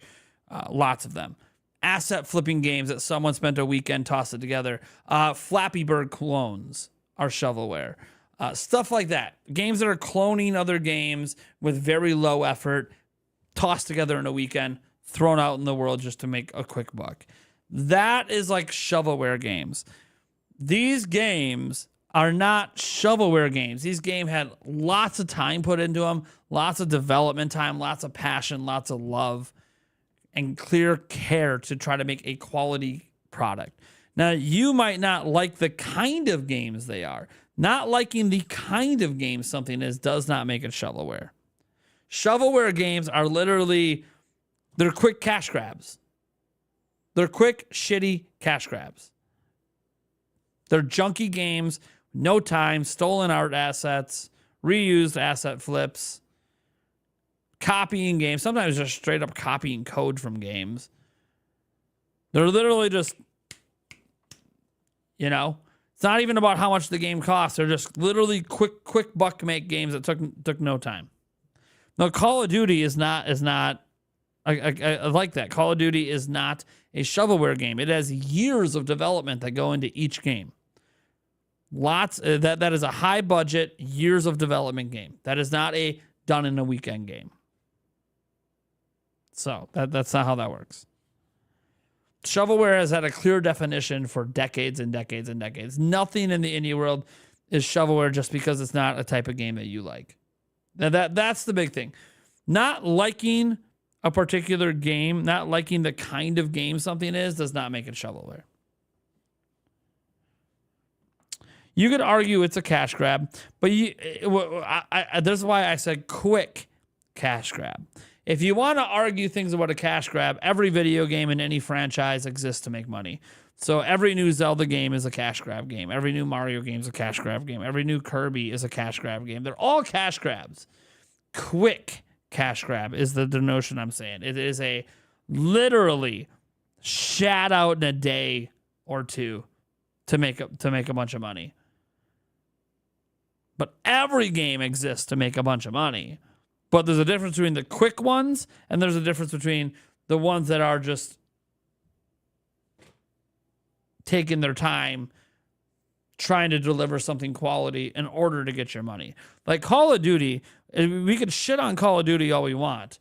Bottom line is, if you haven't played Call of Duty in a long time and then you just pick one up, they're all pretty solid games.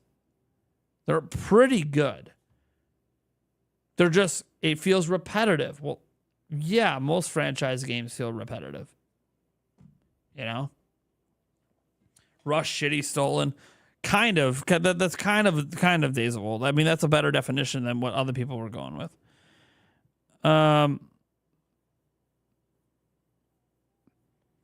Yeah, and Luca, you're right. Though a lot of people that say that about Call of Duty games, I'll put some background music on. A lot of people that do say that about Call of Duty games don't play them all. They just like watch videos and they don't really understand that there is differences. And a large reason that there's differences in each Call of Duty is that they're made by different studios. They're literally made by different studios. That's why they're able to get one out every year, is because they have multiple studios working on it. So they literally don't feel exactly the same because they aren't made by the same people every year.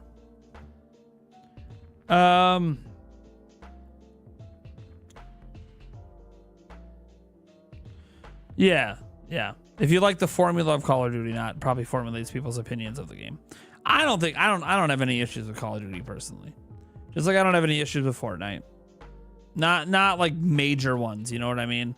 Like with the way it makes money and the frequency of release. I got no problem with those kind of games. I have a problem with games that are like riddled with ads, or you can't even progress at all without spending money, or even get to the end game without nickel and diming. Games that allow you to spend money for competitive advantages. And when it comes to a multiplayer game, that I don't like. So second or third week of June for a general direct. It could also be the last week of June. We don't really know. I don't think it's going to happen during Summer Game Fest time. So I feel like third or fourth week of June is probably more likely to me. But we'll see. It's not like we know. Also, it depends if they're planning to reveal Switch 2 or not and when they want to do that. All right, let's see some other stuff in the chat quick. Thank you for the $2, by the way. I do appreciate it. Let's see here.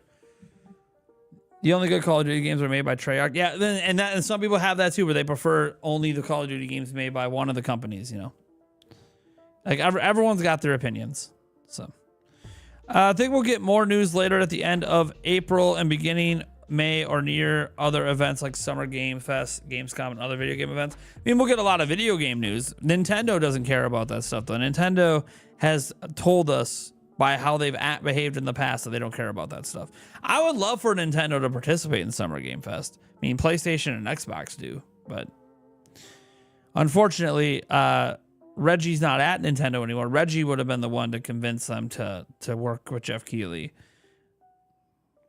But no, Holland, I was disappointed with the Atari game. Yeah, the Atari game actually took me by surprise because, you know, on one hand, it kind of sucks thinking that Atari is now an indie company.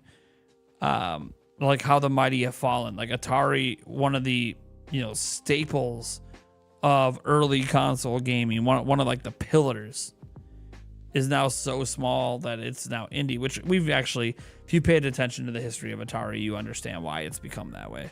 But so it's crazy watching an Atari game have to be in an indie, but that is what they are. They are a very tiny independent company. Yeah, Atari's been sold and resold a bunch of times, and it's pretty sad what's happened to Atari over the years. But they're still around and kicking, and hey, they put out a new game that looks pretty solid. So, I mean, people say Fortnite is a rinse and repeat battle royale, but still remains on top.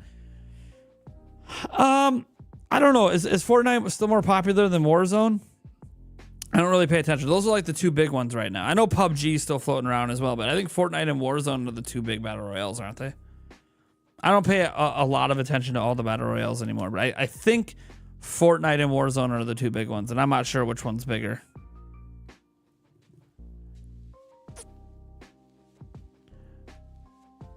Literally, I have no idea which one's bigger. Obviously, Fortnite does a lot of crossovers and stuff, and that helps its popularity. Whereas Warzone is more like a more traditional war shooter.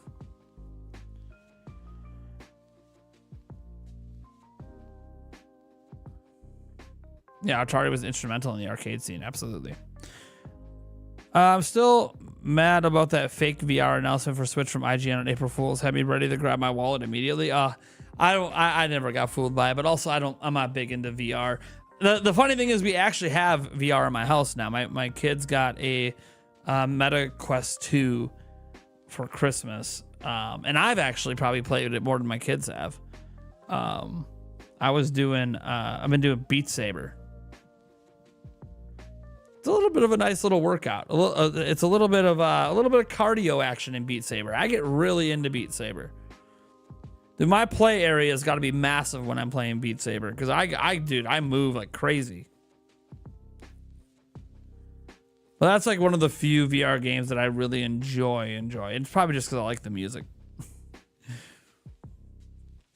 Paul Gale Network obviously liked the presentation. He said that was a solid presentation, quite a few good-looking games. I gave it a C. To me, it was just okay because there was only there was just a few announcements that I was really into. Otherwise, it was just whatever. And I think it's okay to just be whatever at times, you know. I don't think there's a problem with that. So, No Man's Sky is pretty good, yeah. Like No Man's Sky today, like at launch, it was a little lacking, but today it's good. All right. Well, I'm gonna go prepare a new video for today. Play some Grounded and get some housework done. So we'll see what's up with that. Plus, I got a workout today at some point. Kind of waiting for a break in the rain. We have a lot of rain today, but I think there's gonna be a break in the rain in a few hours, and that's when I'm gonna go get my walk and do my workout. Doggy wants to know what would be an F presentation. A full show of shovelware as you defined it. I don't think Nintendo would put shovelware in a.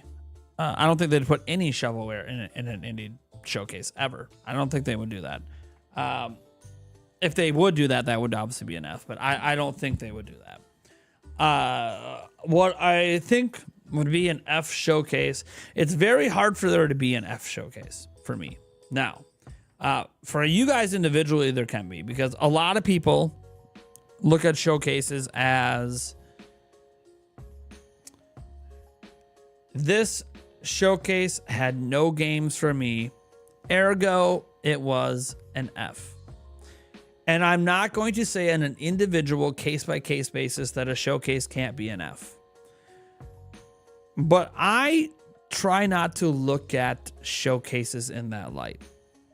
Here's the way that I look at showcases, and this probably helps that I have a wide interest in games in several different genres and several different types. And I've tried out a lot of indie games I would never buy at events like PAX East and E3. What I look at when I'm watching a presentation is number one, before I even consider what I like and dislike. Does what the game is trying to do look like it's doing it well? All right. So is the game the kind of game it's trying to be? Does it look like it's doing that well? Okay. So if you're trying to be a very specific type of cozy game, does it look like you're doing that well? Now, what does that mean? Well, it means basically if I was into, say, that quilting game, if I was somebody who played those games where you like to paint by the numbers in the game and make these really cool designs, or if you really were into quilting, like if I was that kind of person, and I know people that are, like my fiance, does this look as good as other games I've seen like this in that genre, or even better from a gameplay perspective? And as long as it does, then it's not an F. And that's across the board for all of the games in a given showcase. So for a showcase to be an F for me, all the games would have to look like they are failing at a literal gameplay perspective for what they're trying to do. Every single game would have to come out and literally just look like what it's trying to do for the genre and type of game it is. It's doing it really badly. Now you might go, well, okay, that's one aspect that you care about. Well, the other aspect I care about is obviously, is the art direction pretty good? Like if it's just a bunch of stick figures and every game is stick figures, then yeah, that'll be some points stocked off for me. And like one game can be that way, they can't all be that way. And then lastly was I interested in any of the games they showed? Even if I wasn't interested in any of them, that might get it down to a D if I have zero interest in every game shown. To get to an F, though, you literally, all the games shown would need to be games that I feel like are failing at the type of game it's trying to be. So you might go, well, why do you consider things that way and not just your personal taste? And that is because I am somebody that is very considerate of the fact that we are all individuals. We are all different people, and we all have our different likes and dislikes. If I wasn't considerate of that, I don't think I could be a content creator. If I only gave a shit about just the very games I want to play all the time, you can be successful as a content creator doing that. But I am not an individual game YouTuber, right? I'm not a Zelda YouTuber. I'm not a Mario YouTuber. I'm not a Spider-Man YouTuber. I like a wide swath of games, and I recognize other people might only like a very narrow, a very small genre type of games.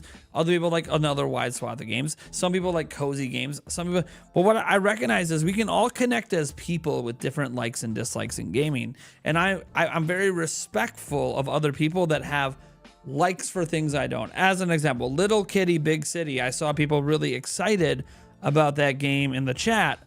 Not my kind of game. I'll probably, you'd have to pay me to try to play that game. Just like you'd have to pay me to try to play Stray. They're just not my kind of games. But I can recognize if it looks like a quality experience and give the game credit for being quality at what it's trying to do. Little Kitty Big City looks like a pretty damn good game. I'm not going to lie. It looks like a pretty damn good game for what it's trying to do. And I'm sure people that are really into cats are going to love that game. And so I can respect these games and what they're trying to do, even if they're not for me, because I recognize they're probably, for the type of audience they're catering to, a really good experience. And most indie worlds, every game shown is that it's a quality game for what it's trying to do.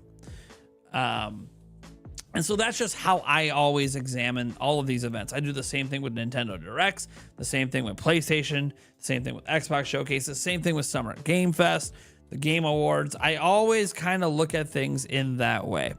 And I'm not saying that's the right way to do it. I'm not saying that everyone has to do it. I'm not saying that you have to do that on an individual basis. But that's how I am in life. I look at it that way with movies. I look at it that way with shows. I look at it that way with pretty much all forms of entertainment. That it not being entertaining for me does not make it bad, pointless, and shouldn't exist. Because there are other people that it might be catering towards. So that's me. That's just how I do things. So it's very hard for a presentation to ever get an F from me. But it can happen. I just haven't seen one yet that's come close enough. I've had some come close to getting a D. C is usually the lowest I give. I have had a consideration for a D for one presentation once. I had considered a D for a presentation one time, but there was one game that I really liked in the presentation, and that carried it to a C. But it's very hard for me to give an F.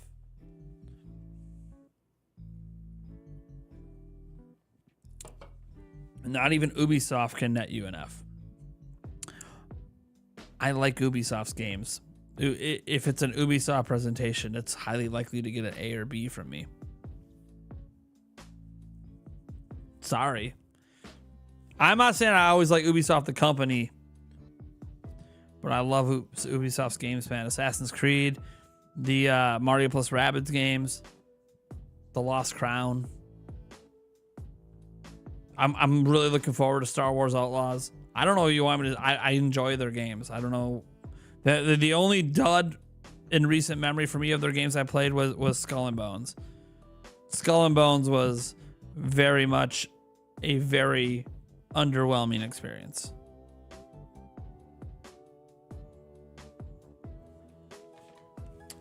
So, yeah, I have a problem with how they're ran, and how they've been run in the past, and issues with Yves Guillemot and his lack of responsibility taking for some of the issues that Ubisoft has had with their management. But their games have been pretty good. So, yeah.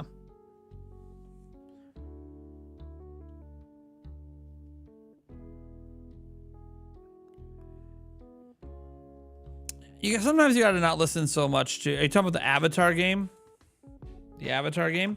The Avatar game is fine. If you go look up, the Avatar game, what was it called? Avatar Frontiers of Pandora. So if you go actually look at the reviews and you read them, the problem people have with Avatar Frontiers of Pandora, and it's a very strange problem. Here, I'll show you the reviews. Plus, we got to feature the super chat. Is this enough for Little Kitty Big City? I don't know. I'm not buying the game anyways, but thank you so much. I do appreciate the $5. Dude, the support my community gives is incredible. Literally couldn't do this without you guys. Thank you so much. Shout out. One thing I just want to point out quick, we are going to be ending the stream here in a moment. I'm not on like a strict schedule or anything right now, but is you see that it's got a 72 overall. But if you actually read the reviews, like you're seeing some 90s here. If you actually read the reviews, the problem that people have with Pandora is that it felt very similar to other games. It didn't do enough. Yeah, like look at this. GLF with the 70. If you're coming to Avatar Frontiers of Pandora purely as a fan of the films, then there's a lot for you to get out of it. So if you really love Avatar, you're going to enjoy it. It lets you explore the world like never before and take part in the culture it created for the first time, which, by the way, is the entire point of the game. However, if you care about it more as a video game, then it's nothing special. People's issue, and this is consistent with all the bad reviews for the game, is people want it to not be an Ubisoft game. People wanted it to do something crazy, new, and inventive, and instead it's an Ubisoft game in an Avatar world. I don't think there's anything wrong with that. I literally don't think there's anything wrong with that. None of the reviews say it's a bad video game. They wish it was something that it's not. So like the Avatar game, I think is fine. I think it's great even. I've played some of it. I think it's a hell of a lot of fun. And now I'm a fan of the Avatar movies. As they said, if you're a fan of the movies, you're going to be a fan of it. If you're not a fan of the movies, well, I don't know why you're playing an Avatar game, but let's say you decide to pick up the Avatar game without being a fan of the movies. Well, if you're a fan of Ubisoft games, you're probably going to be a fan of the game too. I don't really think there's anything super wrong with it. They just wanted it to be something it wasn't, which I think that's unfair, to put expectations on a game to be something it never promised it was going to be and is everything it promised it would be. That game delivered on what it said it was going to be. So I don't know why people expect it to be something different. You just have reviewers that are tired of the Ubisoft style of games. And so it doesn't matter what game it is, they're just going to give it a bad review.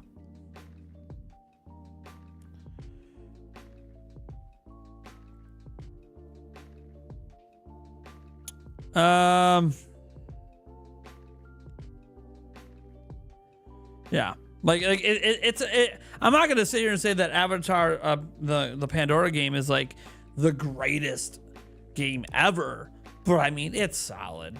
It's a solid game. Plenty of people enjoyed it. So, yeah, it's not.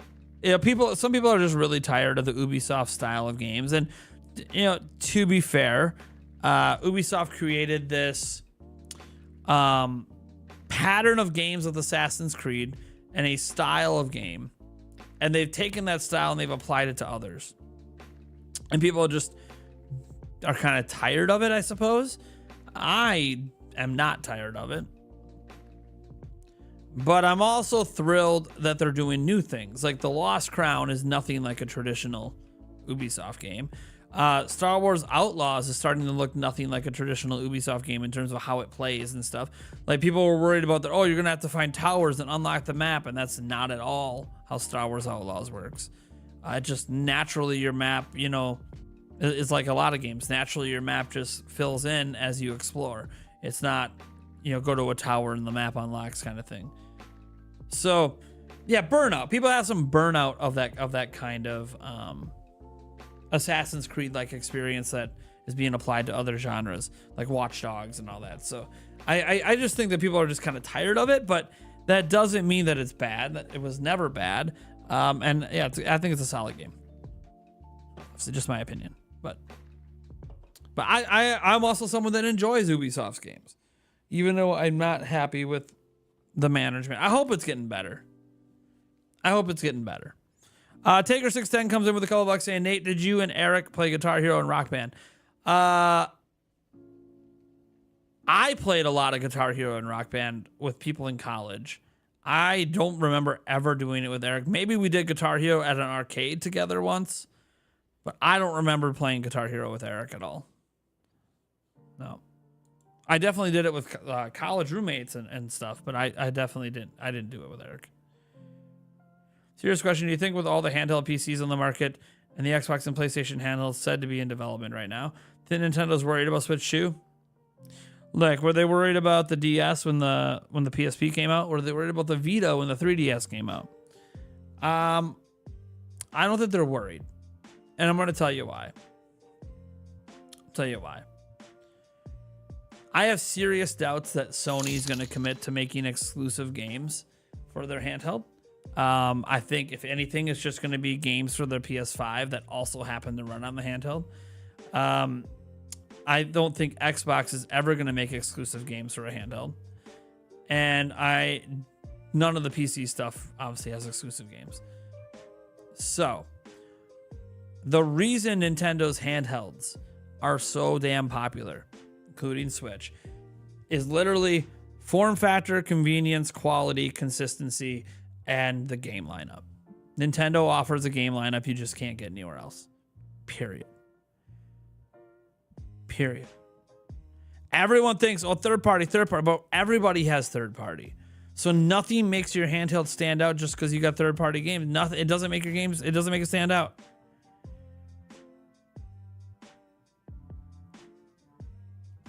Nintendo stands out because of their games that they put out.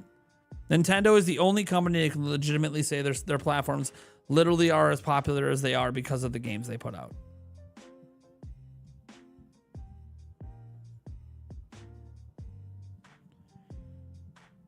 So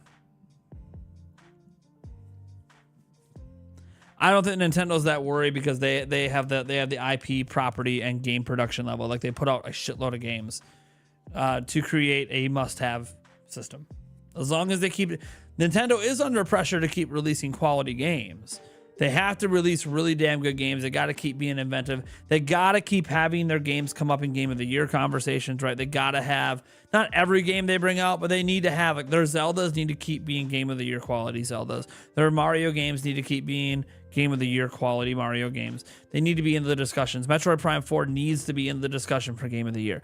Nintendo has to keep putting out, like, those quality of games to drive interest. They can't just start shitting out garbage games, because that's how they'll lose. So yeah, Nintendo is in a very good position as long as they keep making high quality products. So I don't think they're actually truly worried, because they know that their sales proposition is their games on their platform and releasing them at a high volume.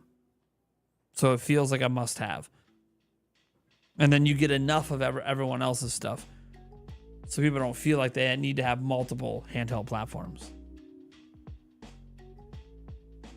You can buy some Jinko jeans. You couldn't fit a PS5 in those pockets. You can maybe fit the Portal, though. You could probably fit the Portal in a Jinko. I had Jinko jeans back in the day. You could probably fit a Portal in those pockets. They're pretty damn big.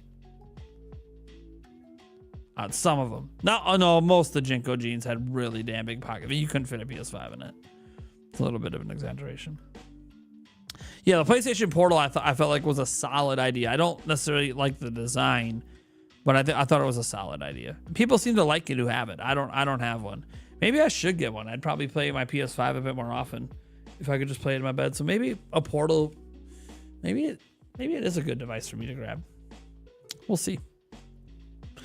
You know what? I kind of wish a Portal existed for the Xbox. And I say this because I do the Madden League stuff, and I'd like to play the Madden League in my room without moving my Xbox up there. And I can do it through the apps on my phone. But one thing I'll say about and this is just specific to Xbox, the PlayStation app on my phone actually works better. I have a very hard time getting my Xbox controller to connect to it. So then I usually leave my Xbox controller connected to this Xbox, but now I'm 20 feet away where the connection's not always the best. And there's multiple walls. It's not just that I'm away. There's like literally like 2 walls between my system and my room now. So now there's, you know, it's kind of a pain in the butt when I can't get it to connect to my phone, which is most of the time. Yeah, I'll probably play the Europa one today. Not on stream though. That reminds me, do you think Nintendo decides to launch Prime 4 in 2026?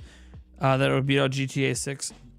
I don't look GTA 6. If GTA 6 delivers, which I can't imagine it not delivering based on who's making it and their track record and how long they've spent making it, I think GTA 6 is a shoo-in for GOTY unless it falls on its face. It would have to have some weird monetization thing that turns people off, or the story, or just really buggy things. I don't think are gonna be a problem. So I think GTA 6 will be a consensus GOTY. But we'll see. We'll see. It's hard to know right now. Like, you know, people thought Tears of the Kingdom would be a consensus GOTY, and then Baldur's Gate 3 happens. So you don't know. Like, we can think, hey, GTA 6 is a shoo-in, but then something else could come along and shock people and end up being better. So Metroid Prime 4 is probably going to be a very high review game and be up for Game of the Year regardless of what year it releases. I don't know if Metroid Prime 4 can win GOTY in any year, because I don't know if enough people will play it. But it will definitely be up for Game of the Year. I can't imagine... It's just like I can't imagine GTA 6 being bad. I can't imagine Metroid Prime 4 being bad. So... all right. We're going to leave it at that. Thank you guys for being here. I know I meant to end a little bit ago, but it's okay. You guys are great and awesome. I'm going to go ahead and have one of my meals today because I actually didn't even, because of how early things were today, I didn't even have my apple this morning. So I gotta go have my meal. You guys are good. Have a good one. We'll catch you later, man. We'll be back tonight, by the way. When I end this stream, it's going to kick you over to our podcast. Be sure to come to our podcast tonight, man. We got a packed show and some great topics. Bye, everyone.